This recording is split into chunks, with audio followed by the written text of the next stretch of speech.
नमस्कार मित्रांनो. तर ही तवेरा आज आमच्याकडे आलेली आहे हर्सुल म्हणजे जवळपास आमच्या गॅरेज पासून 40 ते 50 किलोमीटर लांबून ही गाडी आमच्याकडे आली. या गाडीचा प्रॉब्लेम असा आहे की गाडीनं ब्रेक दाबलं तर गाडी पूर्ण लेफ्ट साईडला ओढली जाते. हा साईडचं टायर तिथं पूर्ण लॉक होतंय.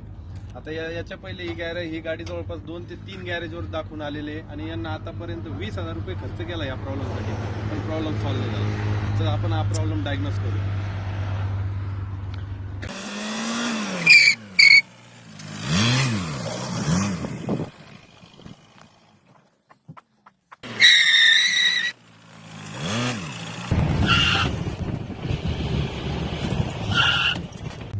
पहिले एका गॅरेजवाल्याने मास्टर सिलेंडर बदलून बघितलं, त्याच्यात फॉल्ट नव्हता पण तरी चेंज करून बघितलं तरी तिचा प्रॉब्लेम सॉल्व्ह झाला नाही. कोणी त्याचे ब्रेक पॅड बदलले, कोणी थाल्या बदलल्या, पण याचा ऍक्च्युअल प्रॉब्लेम जो हा हत्त्यामध्ये होता.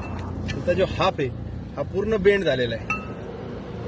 त्याच्यामुळं काय होत होतं, जेव्हा आपण ब्रेक दाबत होतो तर लेफ्ट साईडचा टायर लगेच जाम होतो आणि लेफ्ट साईडचा हत्ता टाकला तर राईट साईडचा जाम होईल. याचे दोन्ही हत्ते बेंड होते. याला रोटरर म्हणते. त्याच्यामुळे आपण हे नवीन टाकलं तर गाडीचा प्रॉब्लेम सॉल्व्ह झालेला.